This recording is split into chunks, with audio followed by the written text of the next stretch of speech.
Joy Hind. Hello student, welcome to RRAI RR educational ইনস্টিটিউটে তোমাদের সকলকে স্বাগত জানাই। হ্যাঁ, তোমরা যারা এইচএস থার্ড সেমিস্টার আছো তাদের জন্য নতুন ব্যাচ যেটা শুরু হয়েছে RR মাঞ্জেল, এইখানে সম্পূর্ণ ক্লাস তোমরা পেয়ে যাবে।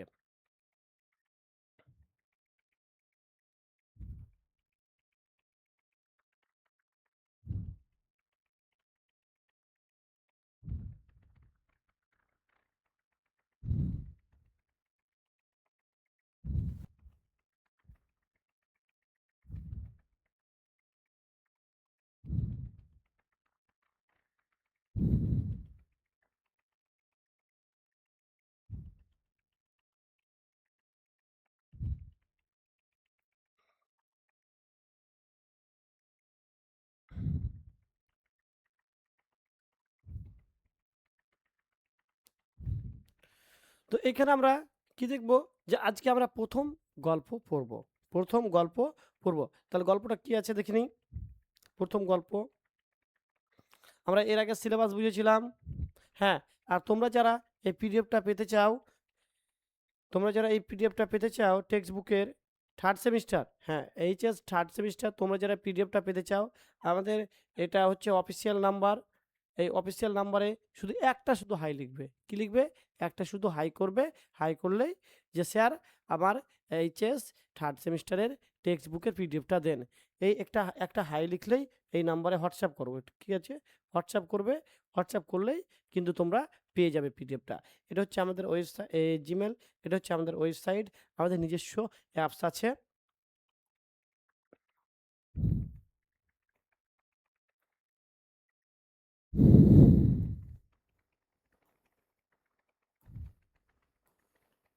তাহলে আজকে প্রথম গল্প কি আছে? আজকে প্রথম গল্প হচ্ছে আদরিণী। তাহলে আজকে প্রথম গল্প কি? আদরিণী। প্রভাত কুমার মুখোপাধ্যায়। প্রভাত কুমার মুখোপাধ্যায় একজন উম, অসাধারণ লেখক ছিলেন। তার লেখা পড়বে আর মানে একেবারে কল্পনার বাইরে, যে এত সুন্দর লিখতে পারে। হ্যাঁ, হ্যাঁ, এই আদরিণী গল্পে লেখক প্রভাত কুমার মুখোপাধ্যায়। ঠিক আছে,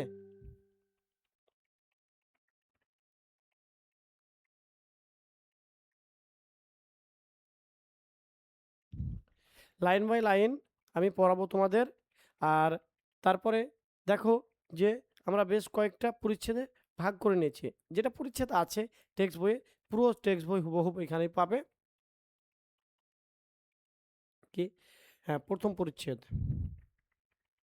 পাড়ার।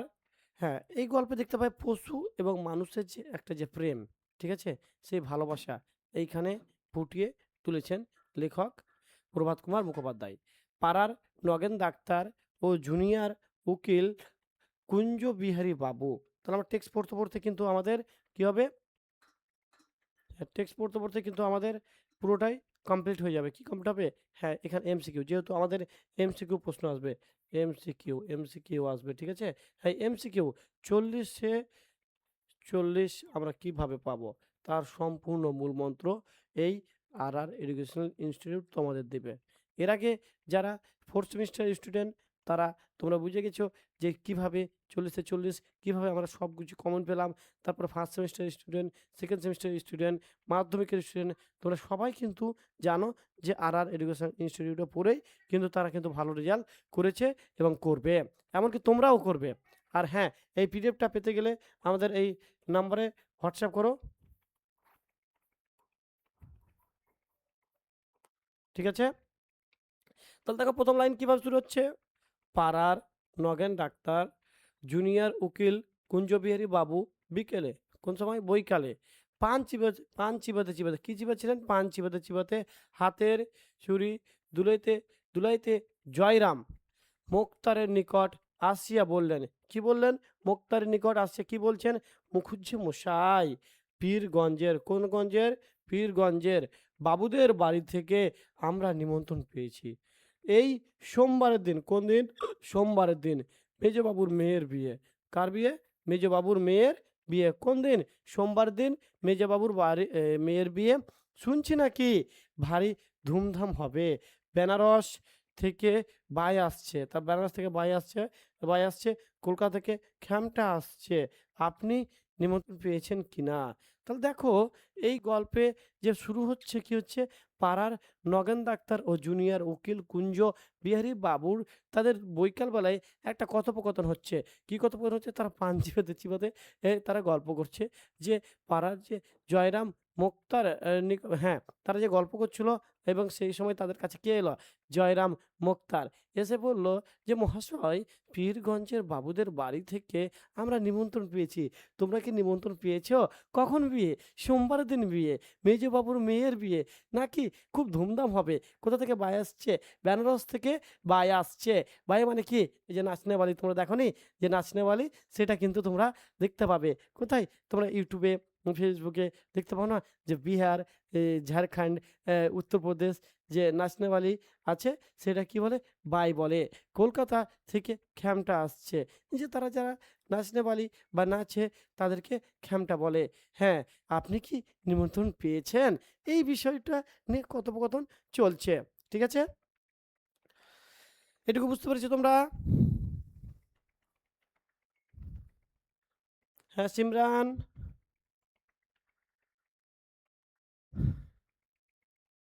আশিক, ইকবাল, হ্যাঁ হ্যাঁ ঠিক আছে,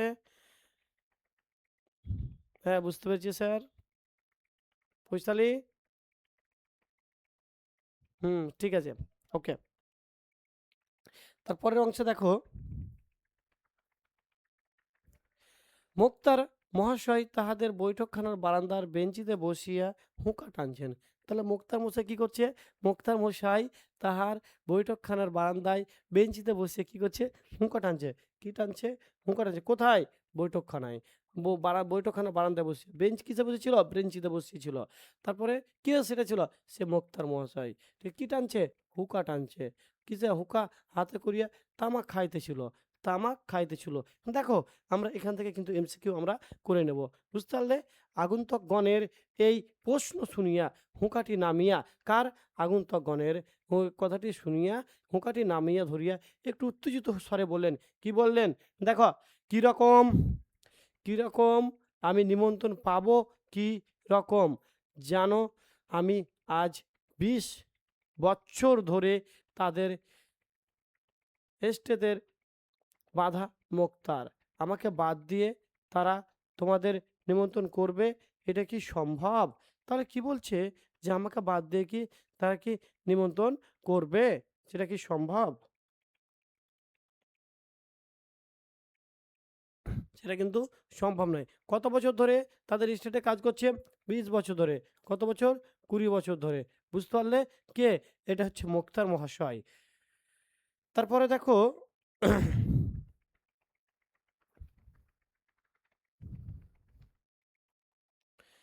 জয়রাম মুখোপাধ্যায়কে ইহারা বেশ চিনতেন, সকলেই চিনে। তাহলে জয়রাম মুখোপাধ্যায়কে সকলেই চেনে। অতি অল্প কারণে তারা তীব্র অভিমান উপস্থিত হয়, অথচ হৃদয়খানি স্নেহে বন্ধু বাৎসল্য কুসুমের মতো কোমল। কিসের মতো কোমল? কিসের সঙ্গে তুলনা করছেন? বন্ধু বাৎসল্য, তাদের যে স্নেহ, তাদের যে ভালোবাসাকে কুসুমের মতো কোমল। হ্যাঁ, ইহা যে তার কিছুদিন ব্যবহার করিয়াছে, সে জানিয়াছে। উকিলবাবু তাড়াতাড়ি বললেন, না না, সে কথা নয়, সে কথা নয়। আপনি রাগ করলে মুখুজ্জে মশাই, আমরা কি সেভাবে বলেছি?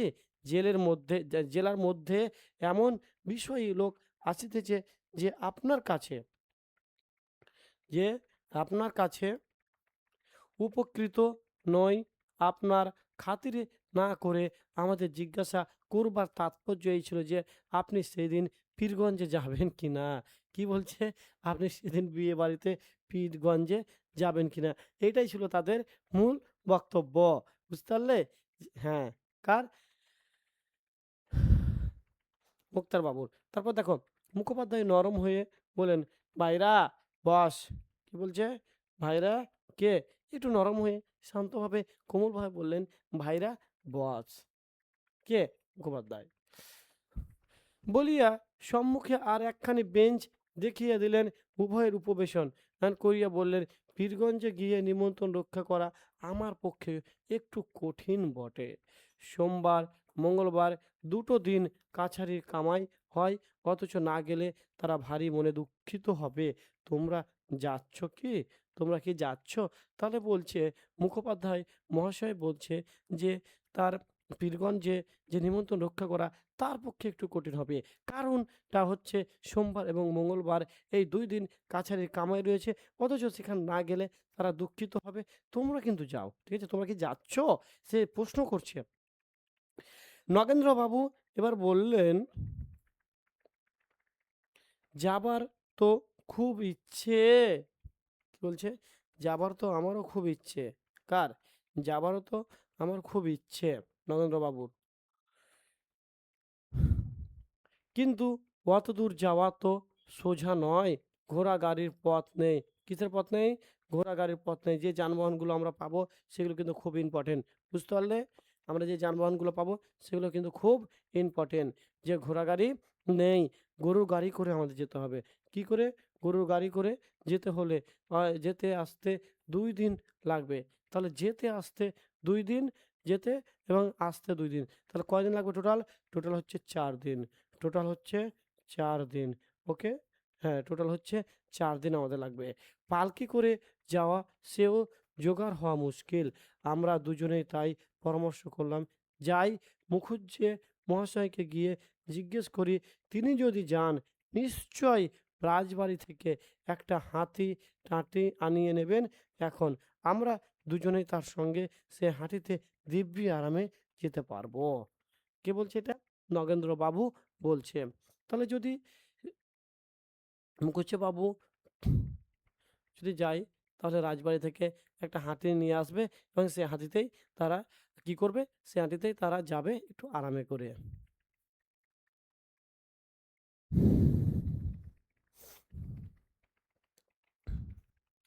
মোক্তার মহাশয় স্থিত মুখে বললেন, এই কথা তার জন্য তার জন্য ভাবনার কি ভাই? মহারাজ নরেশচন্দ্র, মহারাজের নাম কি? নরেশচন্দ্র তো আমার আ আমার আজকের মক্কেল নয়। নরেশচন্দ্র আজকের মক্কেল নয়। ওর বাপের আমল থেকে আমি ওদের মোক্তার। ওর বাপের আমল থেকে আমি মোক্তার। আমি কাল সকালে কাল সকালে রাজবাড়ি থেকে চিঠি লিখে পাঠাচ্ছি। সন্ধ্যে নাগাদ হাতি এসে যাবে। ওকে? কখন? কাল সকাল নাগাদ।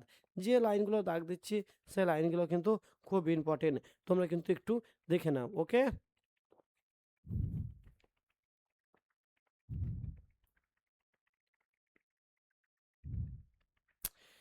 কুঞ্জ বললেন, কুঞ্জ কি বলছে দেখো। হ্যাঁ, কুঞ্জ কি বলছে দেখো। কুঞ্জ বললেন, দেখলে হে ডাক্তার, আমি তো বলেইছিলাম, অত ভাবছো কেন? মুখুজ্জে মহাশয়ের কাছে গেলেই তো একটা উপায় হয়ে যাবে। তা মুখুজ্জে মশাই, আপনাকেও কিন্তু আমাদের সঙ্গে যেতে হবে, না গেলে ছাড়ছি নে। তাহলে কি বলছে কুঞ্জবাবু? কুঞ্জবাবু বলছে যে মুখুজ্জে বাবুর কাছে গেলে সে সমস্যার সমাধান হয়ে যাবে এবং সে যদি যায় তাহলে আপনাকেও যেতে হবে, আপনাকে ছাড়ছি নে। বুঝতে পারলে? আপনাকে সঙ্গে করেই সে বিয়ে খেতেই নিয়ে যাব।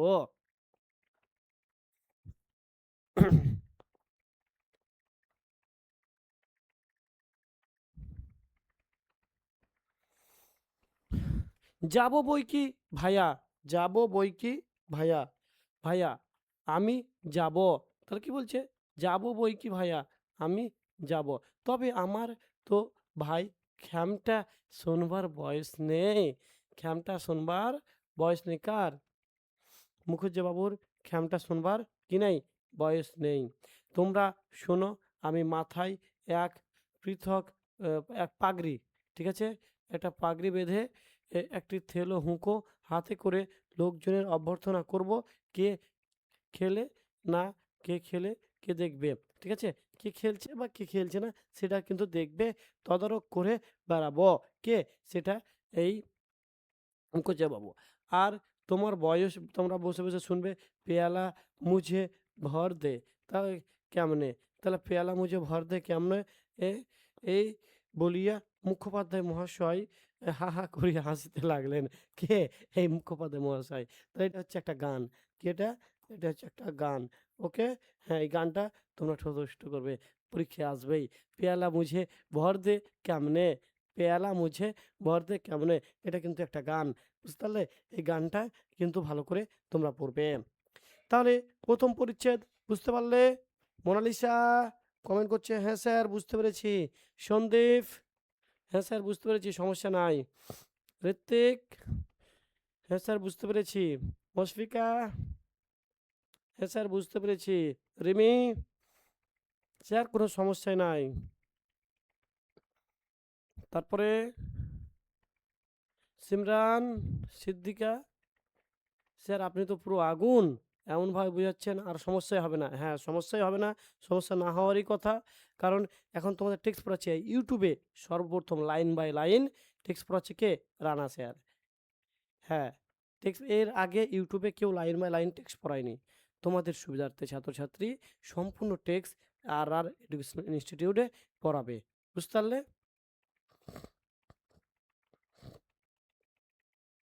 এবার আমরা আছি ২য় পরিচ্ছেদে।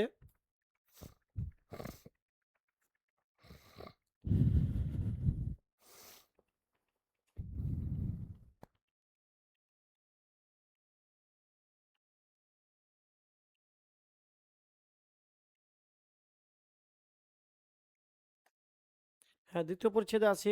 ২য় পরিচ্ছেদে কি আছে দেখে নিই একটু।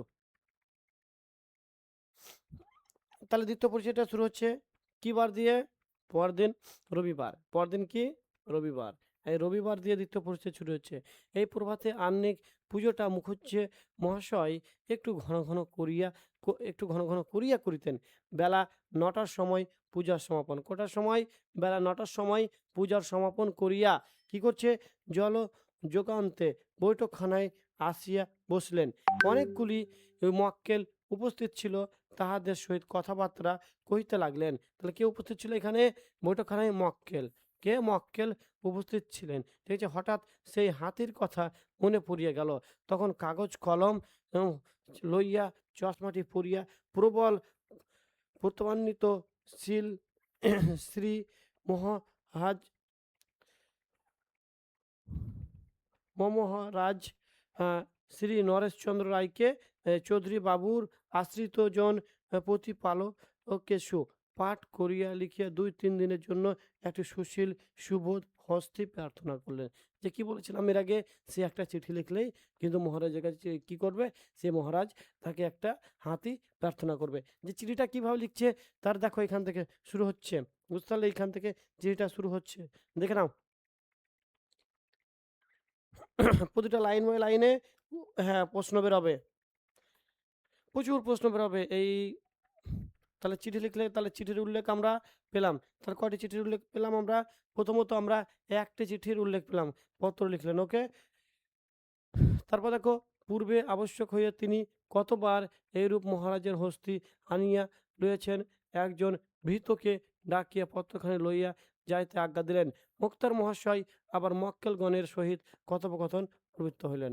তাহলে এর আগে তিনি বহুবার হাতি নিয়ে এসেছিলেন এবং তারপর কি বলছে? তাদের কোনো সমস্যা নাই এবং এখানে একটি চিঠির উল্লেখ পেলাম। একটি চিঠির উল্লেখ পেলাম। ঠিক আছে? আপাতত ২য় পরিচ্ছেদে। কোন পরিচ্ছেদে? ২য় পরিচ্ছেদে একটি চিঠির উল্লেখ পেয়েছি। সেই চিঠিটা কিন্তু হ্যাঁ, কটি চিঠির উল্লেখ আছে, কোন পশু পাখির উল্লেখ আছে, কোন গাড়ির উল্লেখ আছে, সবকিছু প্রশ্ন এমসিকিউ আসবে। হ্যাঁ, একেবারে নেটধর্মী প্রশ্ন। তোমাদের যে প্যাটার্নটা আছে তোমাদের সেমিস্টারের যে সিলেবাসে এবং প্রশ্নের যে প্যাটার্নটা আছে সমস্ত কিছু নেটধর্মী প্রশ্ন হবে। হ্যাঁ, তোমরা এগুলো হালকাভাবে নেবেন না। হালকাভাবে কোনো সময় নেবে না। বুঝলে? মনে হচ্ছে যে আমি পাস করে নেব। রানা স্যার যা দেবে তাই হ্যাঁ, তাই আসবে। কিন্তু প্রশ্নের প্যাটার্নটা পুরো নেটধর্মী। ইউজিসি নেটে যেভাবে প্রশ্ন আসে কিসে? ইউজিসি ইউজিসি নেট, এনটিএ নেটে। হ্যাঁ, এনটিএ নেটে যেভাবে প্রশ্ন আছে সেই পুরো প্যাটার্নে কিন্তু করা আছে। কি? সেই পুরো প্যাটার্নেই কিন্তু তোমাদের করা আছে। ওকে?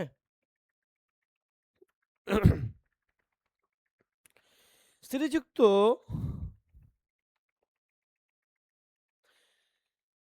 শ্রীযুক্ত জয়রাম মুখোপাধ্যায়ের বয়স এখন ৫০ পার হয়েছে। কত বছর পার হয়েছে? 50 বছর পার হয়েছে। ওকে? হ্যাঁ, মানুষটি লম্বা ছাদের রংটি একটু পরিষ্কার হইলে গোর বর্ণ বলা যাইতে পারিত। গোঁফগুলি মোটা মোটা, কাঁচাই পাকাই মিশ্রিত। মাথার সম্মুখভাগে টাক আছে, চক্ষু দুটি বড় বড়, ভাঁসা ভাঁসা। তাহার হৃদয়ের কোমলতা যেন হৃদয়ে ছাপাইয়াছে, এই চক্ষু দুটি দিয়া উছলাইয়া পড়িতেছে। এখানে শ্রীযুক্ত জয়রাম বাবুর বর্ণনা, ঠিক আছে? বর্ণনা, তার শারীরিক বর্ণনা দিয়েছে পুরোটা। খুব ইম্পর্টেন্ট, বুঝতে পারলে? হ্যাঁ, খুব ইম্পর্টেন্ট। এই জায়গাটা ভালো করে পড়বে, এই জায়গাটা খুব ভালো করে পড়বে। এটা তার শারীরিক বর্ণনার কি দিয়েছে, বর্ণনা দিয়েছে। হ্যাঁ, এখান থেকে তুমি অনেকগুলো প্রশ্ন পেয়ে যাবে, বুঝতে পারলে? শ্রীযুক্ত জয়রামবাবু, জয়রামবাবুর বয়স কত? 50 বছর পার হয়েছে। মানুষটি কিসের মতো? লম্বা ছাদের মতো। রংটা কেমন ছিল? একটু, যে খুব যে পরিষ্কার তাও না, গৌরবর্ণ। রংটা কেমন ছিল? গৌরবর্ণ বলা যাইতে পারে, ঠিক আছে? তাহলে সে গোঁফগুলি কেমন ছিল? মোটা মোটা, কাঁচা পাকায় মিশ্রিত। তার সম্মুখ ভাগটা কি ছিল? তার সম্মুখ ভাগ কোনটা? এই জায়গাটা। এই জায়গাটা কি ছিল? টাক ছিল। দেখো কি ছিল? টাক ছিল। ও আমার নয়, এই জয়রাম মুখোপাধ্যায়ের, বুঝতে পারলে? হ্যাঁ, তারপর দেখো যে চোখ দুটি একেবারে বড় বড়। চোখ দুটি কেমন? বড় বড়, ভাঁসা ভাঁসা, ঠিক আছে? তাহার হৃদয়ের কোমলতা একবারে কি নরম। সে একটু নরম প্রকৃতির মানুষ ছিল, বুঝতে পারলে?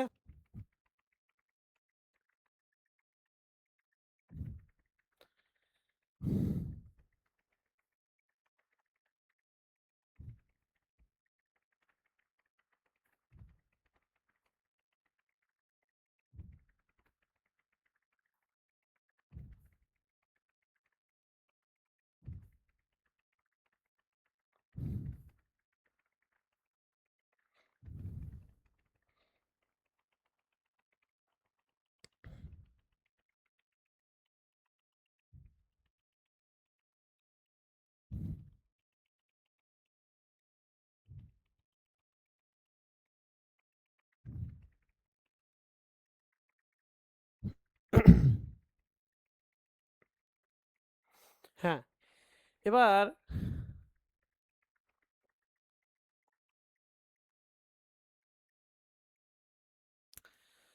তার বাড়ি কোথায় ছিল? তার এবার বাড়ি জানি। ইহার বাড়ি ছিল, আদি বাড়ি ছিল যশোর জেলায়। বাংলাদেশের যশোর জেলায় প্রথমে মুক্তারি করিতে মুক্তারি করতে আসেন। এইদিকে রেল খোলে নাই। তাহলে কোন দিকে তখন? এদিকে রেল খোলে নাই। কোন দিকে? তখন এইদিকে বাংলাদেশে বা বাংলাতে রেল খোলে নাই। পদ্মা পার হইয়া, পদ্মা পার হইয়া নৌকা পথে, কত গরুর গাড়িতে, কত পদব্রজে আসতে হইতো। সঙ্গে সঙ্গে কেবল একটি ক্যাম্বিসের ব্যাগ এবং একটি পিতলের ঘটি ছিল। সহায় সম্পত্তি কিছুই ছিল না। মাসিক 13 সিকাই একটি বাসায় ভাড়া লইয়াছিলেন। নিজ হস্তে রাঁধিয়া খাইয়া মুক্তারি ব্যবসা আরম্ভ করলেন। এখন সেই জয়রাম মুখোপাধ্যায় পাকা দালান কোঠা করিয়াছেন, বাগান করিয়াছেন, তারপর পুকুর কিনিয়াছেন, অনেকগুলি কোম্পানির কাগজ কিনিয়াছেন। সেই সময়ের কথা বলিতেছি। তখন এ জেলায় ইংরেজিওয়ালা মুক্তারের আবির্ভাব হইয়াছে বটে, কিন্তু জয়রাম মুখুজ্জে তাহা কেহই হটাইতে পারলে না। তখন ইনি জেলার প্রধান মোক্তার বলিয়া গণ্য হলেন। কে জেলার প্রধান মোক্তার বলে গণ্য হলেন? এই জয়রাম মুখোপাধ্যায়। তাহলে দেখো, জয়রাম মুখোপাধ্যায়ের আদি বাড়ি কোথায় ছিল? যশোর জেলায়। সে প্রথম মোক্তারি করতে এদিকে এসেছেন। সেই সময় কিন্তু এপারে রেল ছিল না। পদ্মা পার হইয়া তাকে আসতে হতো কিসে? নৌকা পথে, এমন গরুর গাড়িতে করে। কখনো সে পায়ে হেঁটে গিয়েছেন। কেবল একটি ক্যাম্বিস ছিল, কি ছিল? তার একটা ঘাড়ে একটা ব্যাগ ছিল, আর একটা পিতলের ঘটি ছিল, এইটুকুই সম্পত্তি। এবং মাসিক 13 টাকা ভাড়া নিয়েই কি করছে? 13 সিকায় ভাড়া নিয়েছিলেন একটা ঘর, এবং সে নিজ হাতে এর রেনে রান্না করে খেত। এবং সেইখানে সে আস্তে আস্তে কি হলো, দেখো কতটা স্ট্রাগল করছে, কতটা কষ্ট করছে। কষ্ট মানুষকে কখনোই বেইমানি করে না। পরিশ্রম তোমাকে গিয়ে ঠিক জায়গায় নিয়ে যাবে, বুঝতে পারলে? তার কি হচ্ছে? পাকা দালান কোঠা এবং বাগান করিয়াছে, পুকুর কিনিয়াছে, এবং অনেকগুলো কোম্পানি কি করেছে? কাগজও আছে কার কাছে? এবং জেলায় প্রথম যে ইংরেজরা এলো, তাকে যে সেখান থেকে হটিয়ে দেবে, কিন্তু তা ইংরেজরাও পারেনি তাকে হটাতে। তখন সে এলাকায় প্রথম কি হলো, মুক্তার হিসাবে গণ্য হলো। কে? এই জয়রাম মুখোপাধ্যায়। এই মুখোপাধ্যায় মহাশয়ের হৃদয়খানি কেবল কোমল ও স্নেহপ্রবণ হয়ে, মেজাজটা কিন্তু রুক্ষ। তাহলে তার হৃদয় কোমল এবং স্নেহপ্রবণ, ঠিক আছে, কিন্তু মেজাজটা কিরকম ছিল, একটু রুক্ষ ছিল। এবার তার যৌবনকালে, যৌবনকালে তিনি ছিলেন বদরাগী মানুষ ছিলেন। যৌবনকালে কেমন ছিলেন? যৌবনকালে বদরাগী মানুষ ছিলেন। কিরকম ছিলেন যৌবনকালে? যদি প্রশ্ন আসে, যৌবনকালে জয়রাম মুখোপাধ্যায় কেমন ছিলেন? বদরাগী মানুষ ছিলেন। এখন রক্ত অনেকটা ঠান্ডা হইয়া আসিয়াছে, মানে বয়স যত বাড়ছে সে তত, মানে তার যে একটা রুক্ষ ভাব সেটা কমে আসছে, সে আর কোমল বা বিনয়ী হচ্ছে। সেকালে হাকিমেরা একটু অবিচার অত্যাচার করিলে মুখুজ্জে মহাশয় রাগিয়া চেঁচাইয়া অন্নপাত করিয়া তুলতেন। একদিন এজলাসে এক ডেপুটির সহিত ইহার বিচক্ষণ বচসা শুরু হয়ে যায়। কোথায়? সেই কোর্টের ভিতরে কি হচ্ছে, এজলাসের ভিতরে একজন ডেপুটির সহিত তার সঙ্গে তার তর্ক বেঁধে যায়। বিকেলে বাড়ি আসিয়া দেখলেন তাহার মঙ্গল গায়ে একটি এঁড়ে বাছুর প্রসব করিয়াছেন। তখন আদর করিয়া উক্ত ডেপুটি বাবুর নামে বাছুরটির নামকরণ করলেন। তাহলে যে ডেপুটি বাবুর সাথে তার তর্ক বা বচসা শুরু হয়েছিল, সেই বাছুরটির নামে বাড়ি এসে দেখছে যে তার একটা বাছুর হয়েছে, এবং তার নামে এর বাছুরটির নাম রাখলেন। কি ডেপুটি বাবুর লোক পরম্পরায় ক্রমে একথা শুনিয়েছিলেন যে, এবং বলা বাহুল্য নিতান্ত প্রীতি লাভ করেন নাই। আর একবার এক ডেপুটির সম্মুখে মুখুজ্জে মহাশয়ের আইনে তর্ক করিতেছিলেন, কিন্তু হাকিম কিছুই ইহার কথায় সাই দিতেছিলেন না। অবশেষে রাগে জয়রাম বলিয়া বসলেন। জয়রাম কি বলছেন? রাগে জয়রাম বলিয়া কি বলছেন?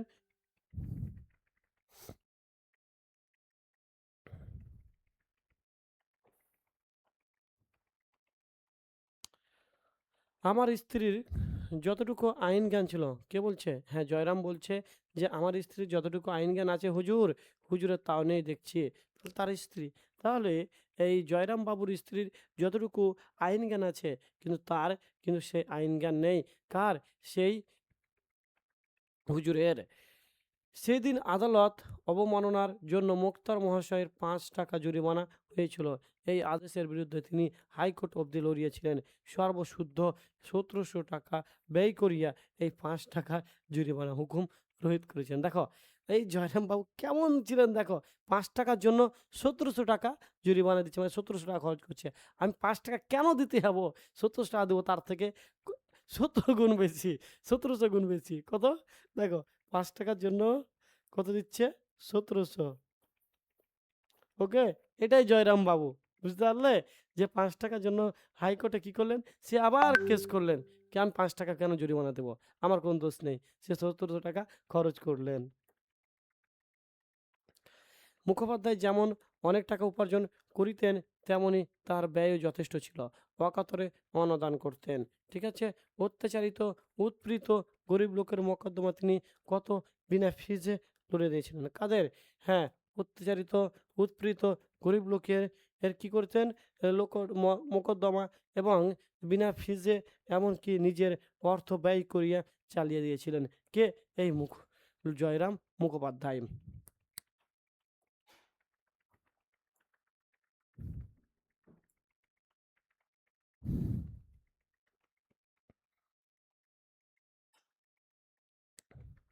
তাহলে দেখো যে প্রতি রবিবার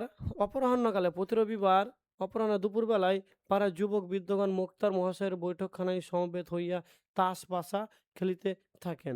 কোনবার? প্রতি রবিবার। অদ্যপায় সেইরূপ ও অনেকে আগমন করিয়াছেন। পূর্বোক্ত ডাক্তারবাবু, উকিলবাবু আছেন। হাতিকে বাঁধিয়ার জন্য বাগানে খানিকটা স্থান পুরস্কৃত করা হয়েছে।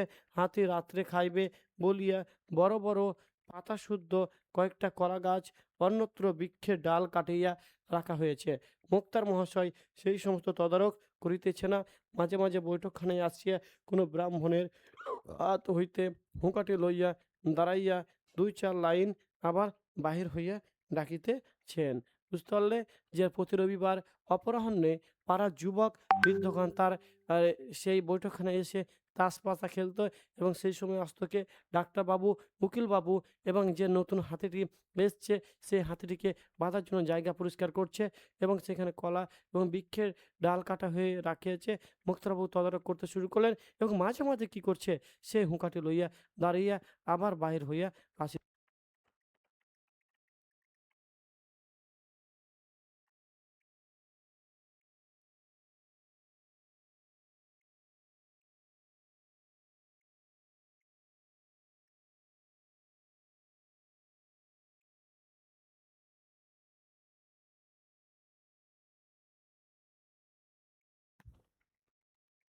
বুঝতে পারলে এইটুকু? হ্যাঁ, তারপরে দেখো সন্ধ্যের কিছু পূর্বে জয়রাম বৈঠকখানায় বসিয়া পাশা খেলা দেখেছেন, পাশা খেলা দেখেছেন এবং কুঞ্জবাবু নিরাশ কি বলছে দেখেছেন। এমন সময় পত্রবাহক ভৃত্য ফিরিয়া আসিয়া বললেন, হাতি পাওয়া গেল না। কি বলছে? হাতি পাওয়া গেল না। বুঝতে পারলে? যে বিয়ে বাড়িতে যাবে, বিয়ে বাড়িতে যাওয়ার জন্য হাতি পাওয়া গেল না। কুঞ্জবাবু নিরাশ হইয়া বলিয়া উঠলেন, কে? কুঞ্জবাবু নিরাশ হইয়া বলিয়া উঠলেন, আহ, পাওয়া গেল না, আহ, পাওয়া গেল না। নগেন্দ্র বলল, তাই তো, সব মাটি, তাই তো হুজুর, সব মাটি হয়ে গেল। কোথায়? তারা বিয়ে খেতে তাদের আর যাওয়া হলো না। মোক্তার মহাশয় বললেন, কেন রে, হাতি পাওয়া গেল না কেন রে? কি বলছে? মুক্তার মহাশয় কি বলছে? যে কেন রে, হাতি পাওয়া গেল না কেন? চিঠির জবাব এনেছি। এনেছিস? চিঠির জবাব এনেছিস? তাহলে এই যে কেন রে, এই শব্দটা শুনে একটা হোস্টেল লাইফে খুব কথা মনে পড়ে যায়। বুঝতে পারলে? হ্যাঁ, আমরা যখন যাদবপুর হোস্টেলে ছিলাম, তখন নতুন ছেলে অ্যাডমিশন হয়েছে। ওকে, ইউজি, পিজির যারা এমএ পড়ে, তো এমএর একজন স্টুডেন্ট, তার বাড়ির আর আমার বাড়ির ডিস্টেন্স হচ্ছে প্রায় 1 কিলোমিটার। ওকে, তো তাকে জিজ্ঞেস করছি, এই তোর বাড়ি কোথায় রে, তোর ব্যাপারে বল কিছু। নতুন ছেলে, একটু কাঁপছে, হ্যাঁ, গ্রাম থেকে উঠে আসে। যে কি হলো রে, কেন তুই বলতে পারবি না রে?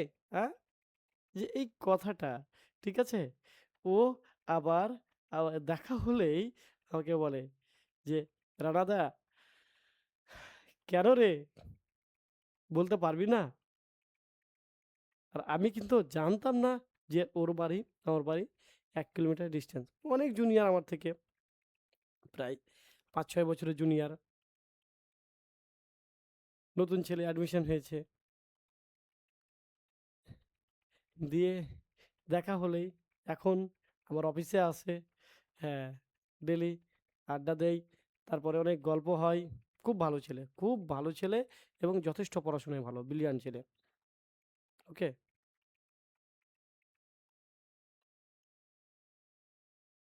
হ্যাঁ, তার নাম সামিউল।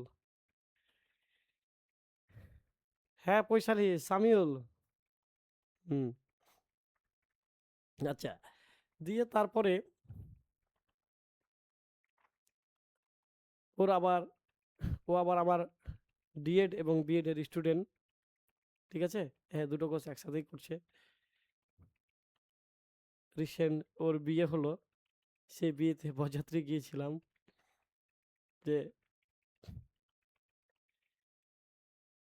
আচ্ছা, যাই হোক, বাদ দে, বাদ দে।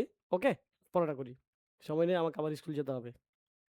তো দেখো, ভৃত্য বলল, আজ্ঞে না, এ, দেওয়ানজিকে গিয়ে চিঠি দিলাম। তিনি চিঠি নিয়ে মহারাজের কাছে গেলেন। খানিক বাদে ফিরে এসে বললেন, বিয়ের নেমন্তন্ন হয়েছে, তার জন্য হাতি কেন? গরু গাড়িতে আসতে বলো। তাহলে কি বলছে? তার জন্য হাতি কেন? গরু গাড়ি নিয়ে আসতে বলো। এ কথা শুনিবা মাত্রই জয়রাম মানে রেগে গেল, ক্ষোভে, লজ্জায়, রোষে যেন একেবারে ক্ষিপ্ত প্রাপ্ত হইয়া উঠলেন, তাহার হাত পা ঠক ঠক করিয়া কাঁপিতে লাগলো, দুই চক্ষু দিয়ে রক্ত ফাটিয়া পড়িতে লাগলো, মুখমণ্ডল শিরা উপশিরায় অনেকগুলি স্ফীত হইয়া উঠিল, কম্পিত স্বরে ঘাড় বাঁকাইয়া বারংবার বলতে লাগলেন, হাতি দিলে না, হাতি দিলে না। তাহলে কি বলছে? হাতি দিলে না। হাতি কেন দিলে না?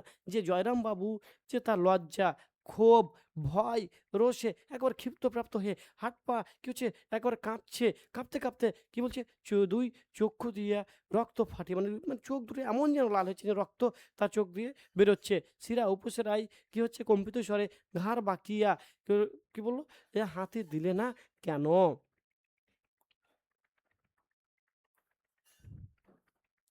সমবেত ভদ্রলোক ক্রিয়া বন্ধ করিয়া হাত গুটাইয়া বসিয়া কেউ বলতে লাগলেন, আর তার আর কি করবেন মুখুজ্জে মশাই, পরের জিনিস জোর তো নেই, একখানা ভালো দেখে গরুর গাড়ি ভাড়া করে নিয়ে রাত্রি 10টা-11টার সময় বেরিয়ে পড়ুন, ঠিক সময় মতো পৌঁছে যাবেন। এই মামাদি ইমামদি শেখ এক জোড় নতুন বলদ এনেছে, খুব দ্রুত যাই। ওকে।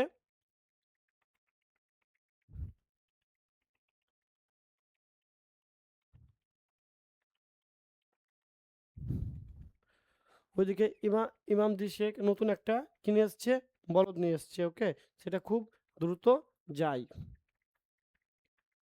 জয়রাম বক্তার দিকে দৃষ্টিমাত্র না করিয়া, ঠিক আছে, বললেন, না,